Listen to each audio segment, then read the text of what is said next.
भाइयों बहनों, ग्रामीण क्षेत्र में वित्तीय समावेशन के इस कार्यक्रम के साथ गांव को, गरीब को, किसान को, नौजवान को जोड़ने के लिए मैं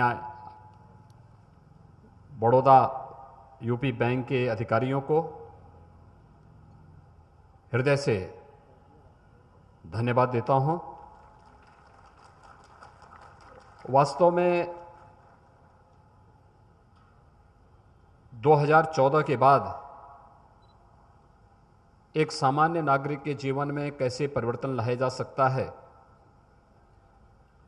प्रधानमंत्री मोदी जी ने पूरे देश के अंदर अलग अलग राज्यों में वहाँ की मांग के अनुरूप उस प्रकार की योजनाओं को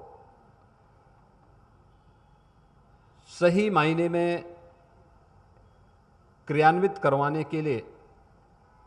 जो कार्य योजना तैयार की थी, आज उसका स्वरूप हम सबके सामने देखने को मिल रहा है। मुझे प्रसन्नता है कि विगत एक वर्ष से वैश्विक महामारी कोरोना के दौरान जिस एक फील्ड ने हम सबको एक नया सपोर्ट दिया, कृषि के बाद अगर वो क्षेत्र था सूक्ष्म लघु मध्यम उद्यम का क्षेत्र, और इस क्षेत्र में कम पूंजी में रोजगार की गारंटी और स्थानीय स्तर पर बृहद पैमाने पर रोजगार उपलब्ध कराने की दिशा में जो बेहतर प्रयास हुआ, आज उसका परिणाम उत्तर प्रदेश में देखने को मिल रहा है।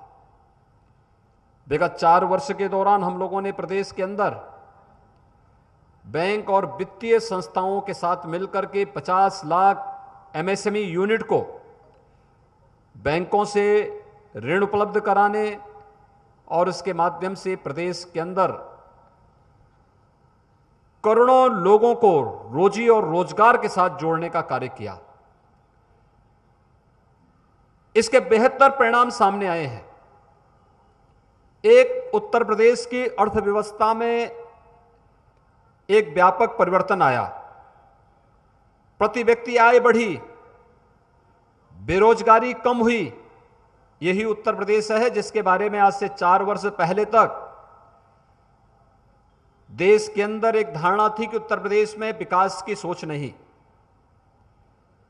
उत्तर प्रदेश के बारे में एक धारणा थी कि वहां पर एक सामान्य नागरिक वहां पे काम नहीं करना चाहता, वह दूसरे राज्यों में भले ही कोई कार्य प्रारंभ कर ले, लेकिन लोकल स्तर पर वह किसी भी कार्य को हाथ नहीं लेना चाहता, रिस्क नहीं लेना चाहता है। बैंक उसे लोन नहीं देना चाहता है, क्योंकि बैंक को भी भरोसा नहीं था कि पता नहीं जो पूंजी हम देंगे सुरक्षित रहेगी या नहीं रहेगी। और इस बात का एक जो संशय था, विगत 4 वर्ष के अंदर ये दूर हुआ। बैंक आम जनमानस से, आम उद्यमी से, आम किसान से,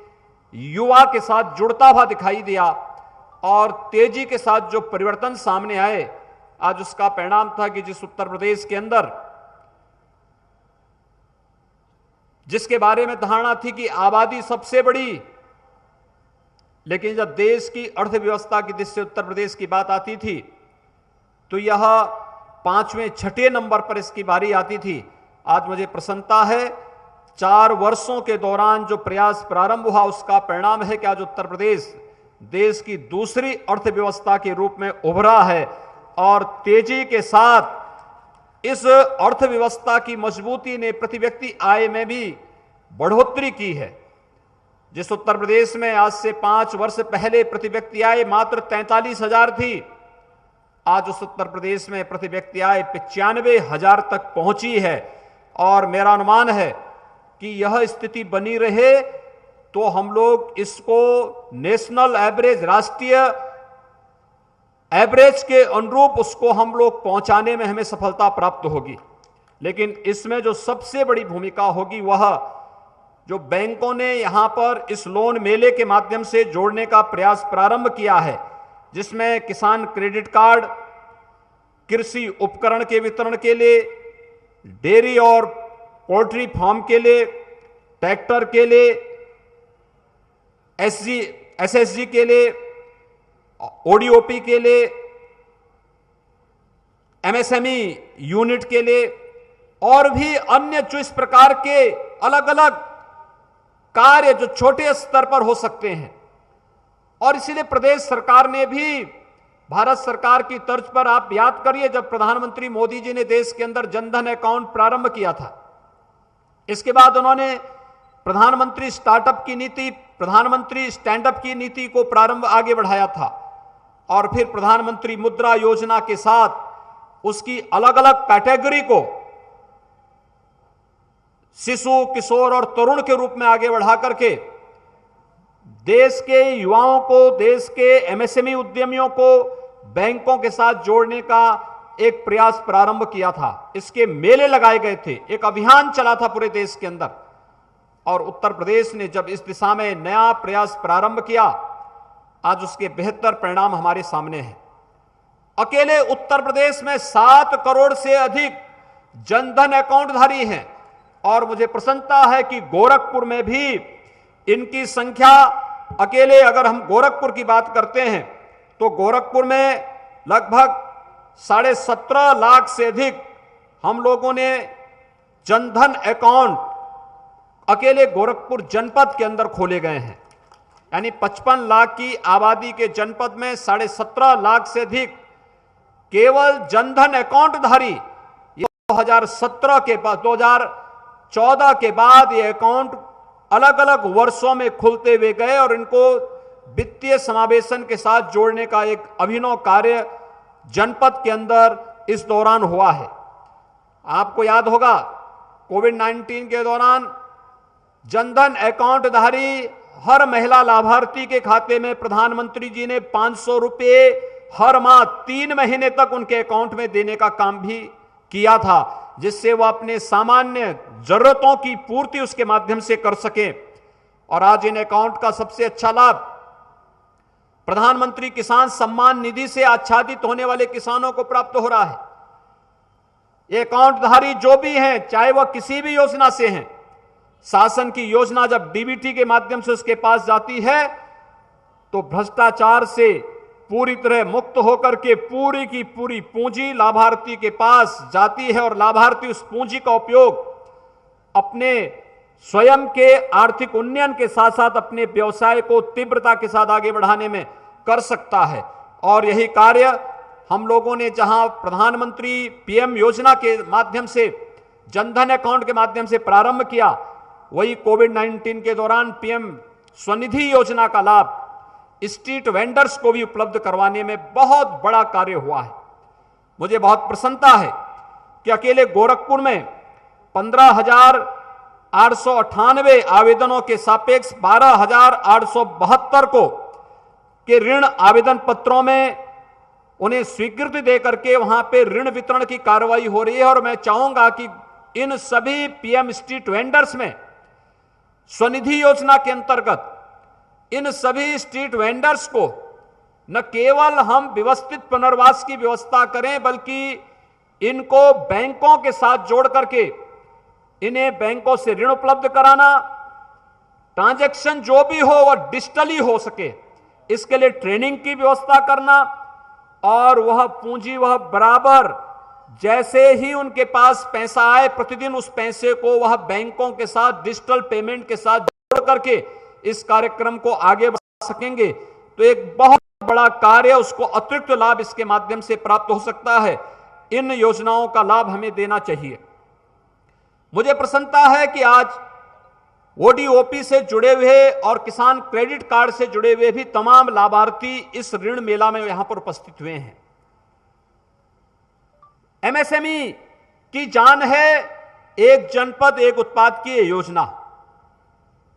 गोरखपुर में हमने टेराकोटा के लिए गोरखपुर का चयन किया है और मुझे प्रसन्नता है कि गोरखपुर का टेराकोटा इस बार जब हम लोगों ने दीपावली का आयोजन किया था तो गोरखपुर के टेराकोटा के इस क्षेत्र में कार्य करने वाले जो गांव हैं, जो उद्यमी हैं, जो हस्तशिल्पी हैं, उन्होंने इस क्षेत्र में काम करके अपनी कला के माध्यम से, अपने हस्तशिल्प के माध्यम से दीपावली के अवसर पर अच्छा मुनाफा भी कमाने का कार्य किया था। और ऐसे ही हर जनपद के लिए हम लोगों ने इस राशि का बेहतर उपयोग किया था। आज यहां पर मुझे प्रसन्नता है कि आजमगढ़, बलिया, बस्ती, देवरिया,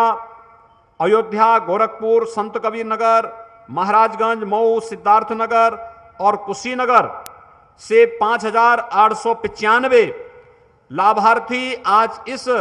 बृहद ऋण मेला के माध्यम से यहां पर उपस्थित होकर के लगभग 325 करोड़ रुपए के ऋण को प्राप्त करके केंद्र और प्रदेश सरकार के वित्तीय समावेशन के इस अभियान के साथ जुड़ रहे हैं। और मैं आज के इस अवसर पर आप सबको इस बात के लिए आश्वस्त करता हूं कि राज्य सरकार की प्राथमिकता, आज मैं जब किसी युवा से मिलता हूं तो अधिकतर युवा इस बात को कहते हैं कि हम अपना स्टार्टअप स्थापित करना चाहते हैं। कोविड-19 के दौरान मैंने इस बात को महसूस किया कि जो लोग यहां पर प्रवासी कामगार बनकर के आए थे, जिनकी एक पीढ़ी, दो पीढ़ी पहले उत्तर प्रदेश इन्होंने छोड़ दिया था, वे लोग जब उस क्षेत्र में उनके सामने जीवन का संकट खड़ा हुआ तो वापस उन्होंने अपने गांव के लिए, अपने घर के लिए जब प्रस्थान किया तो प्रदेश के अंदर उन्हें रोजगार के साथ जोड़ने में हमारे परंपरागत उद्यम ने और प्रदेश के अंदर स्थापित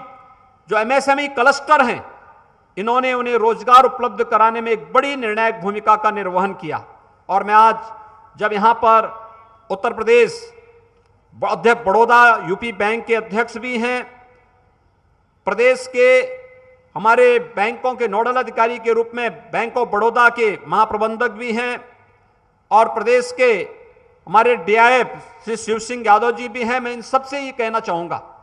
कि लोन देने के साथ साथ इनकी निश्चित ट्रेनिंग का कार्यक्रम, जिस कार्य के लिए उन्हें लोन उपलब्ध कराया जा रहा है उस फील्ड में उनके अपने अनुभव होंगे, व्यवहारिक ज्ञान भी होगा, उन्हें सैद्धांतिक ज्ञान से भी अवगत कराना पड़ेगा। और साथ साथ मार्केट के साथ जोड़ करके अगर हम उन्हें एक व्यवस्थित ट्रेनिंग के कार्यक्रम के साथ जोड़ेंगे तो छोटी पूंजी कभी डूबती नहीं है। यह पूंजी उस व्यक्ति के न केवल आर्थिक उन्नयन और स्वावलंबन का आधार बनती है, बल्कि अर्थव्यवस्था को एक नई ऊंचाइयां प्रदान करने में भी इसकी बड़ी भूमिका होती है। उत्तर प्रदेश ने विगत 4 वर्ष के दौरान, अगर उत्तर प्रदेश एक्सपोर्ट के एक हब के रूप में तेजी के साथ आगे बढ़ा है तो इसके पीछे प्रदेश के परंपरागत उद्यम का एक बड़ा रोल इसके पीछे है। और खासतौर पर हमारी जो एक जनपद एक उत्पाद की अभिनव योजना है, जो आज देश की एक लोकप्रिय योजना बन चुकी है, उस योजना को, जिसके बारे में आदरणीय प्रधानमंत्री जी ने वोकल फॉर लोकल की बात कही है, यही आत्मनिर्भर भारत की आधारशिला है। और आत्मनिर्भर भारत की आधारशिला में उत्तर प्रदेश की एक बड़ी भूमिका होने वाली है, क्योंकि हमारे यहां अच्छी उर्वरा भूमि है। किसान क्रेडिट कार्ड के साथ हर एक किसान को जोड़ना, इसके माध्यम से किसान को आसानी से लोन उपलब्ध करवाने में सहायता देना, पीएम किसान योजना ने इसमें किसानों के लिए बहुत अच्छे कार्य किए हैं और उन्हें आत्मनिर्भरता की ओर अग्रसर करने में योगदान तो दिया ही है। लेकिन मैं यहां पे देख रहा हूं ट्रैक्टर है, जेसीबी है, कंबाइन मशीन है, ये सभी किसानों को उपलब्ध कराने का कार्य किया जा रहा है। खेती के समय वह ट्रैक्टर का उपयोग खेती में करेंगे, शेष समय में उसका उपयोग तमाम अन्य कारोबार में भी कर सकते हैं। और यह अभिनव योजना किसानों के लिए, उद्यमियों के लिए, एमएसएमई यूनिट में काम करने वाले लोगों के लिए और अपना स्टार्टअप स्थापित करने के लिए तैयार नौजवानों के लिए बहुत निर्णायक साबित हो सकती है। आज के इस अवसर पर मैं यहां पर प्रदेश के जो भी हमारे बैंक हैं उन सबसे इसी बारे में कहूंगा। हमने हर जनपद से भी कहा है कि हर महीने इसकी एक समीक्षा जनपद स्तरीय जो बैंकर्स कमेटी है उसके द्वारा भी की जानी चाहिए।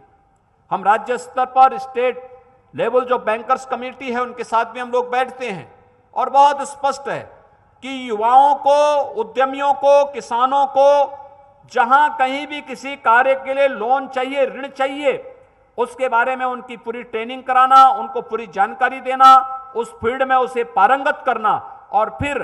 उनके आर्थिक स्वावलंबन की दिशा में हमें एक नए प्रयास को आगे बढ़ाना चाहिए। मुझे बहुत प्रसन्नता है कि बैंक इसमें रुचि ले रहे हैं और उत्तर प्रदेश में ये बैंक का जो सीडी रेशियो है इसमें पहले की तुलना में बढ़ोतरी हुई है और आज लोग भी उस दिशा में, क्योंकि उत्तर प्रदेश में पहले लोग बैंकों के साथ या तो जुड़ना नहीं चाहते थे, न पैसा जमा करने के लिए और न ही बैंकों से लोन लेकर के इस वित्तीय समावेशन के साथ जुड़ करके स्वावलंबन और आत्मनिर्भरता की ओर अग्रसर होने में रुचि कम थी। लेकिन विगत 6 वर्षों के दौरान विभिन्न प्रकार की योजनाओं ने, जनधन अकाउंट ने, प्रधानमंत्री मुद्रा योजना ने, पीएम स्ट्रीट स्कीम ने या फिर पीएम स्टार्टअप और स्टैंडअप की योजनाओं ने इस दिशा में काफी जागरूकता का काम किया है और कोरोना कालखंड के दौरान तो ये योजनाएं बहुत ही लोकप्रियता की नई ऊंचाइयों को प्राप्त की हैं। आज के इस अवसर पर मैं एक बार फिर से सभी वित्तीय संस्थाओं से, बैंकों से यही अनुरोध करूंगा कि वे प्रदेश के अंदर जमा पूंजी के सापेक्ष जो लक्ष्य होना चाहिए हमारा, हम लोगों ने एक लक्ष्य दिया है कि हम 51% से बढ़कर के पहले चरण में 60% तक,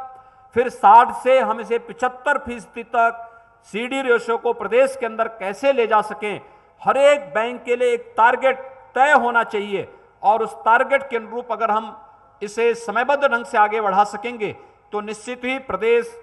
एक नई अर्थव्यवस्था के रूप में आगे बढ़ेगा और जिसके बारे में प्रधानमंत्री जी का जो संकल्प है कि 2024 तक भारत की अर्थव्यवस्था को $5 ट्रिलियन तक पहुंचाना है। हम उत्तर प्रदेश की इकोनॉमी को भी $1 ट्रिलियन तक पहुंचाने के उस लक्ष्य को प्राप्त करने में एक बड़ी भूमिका का निर्वहन कर पाएंगे। एक बार फिर से आज के इस बृहद ऋण मेला के लिए मैं यहां पर अध्यक्ष बड़ौदा यूपी बैंक को, बैंक ऑफ बड़ौदा को और इस फील्ड में कार्य करने वाले सभी बैंकर्स को हृदय से धन्यवाद देते हुए सभी लाभार्थियों को अपनी शुभकामनाएं देता हूं और विश्वास व्यक्त करता हूं कि बैंकों से जो पैसा लिया है हम उसके बारे में पूरी जानकारी लेकर के अपने बिजनेस को बढ़ाएं और उस पूंजी को समयबद्ध ढंग से अगर बैंकों में जमा करेंगे तो आपको आने वाले समय में उससे ज्यादा ऋण उपलब्ध होने में सहायता मिलेगी। आप सबके प्रति मेरी शुभकामनाएं। धन्यवाद। जय हिंद।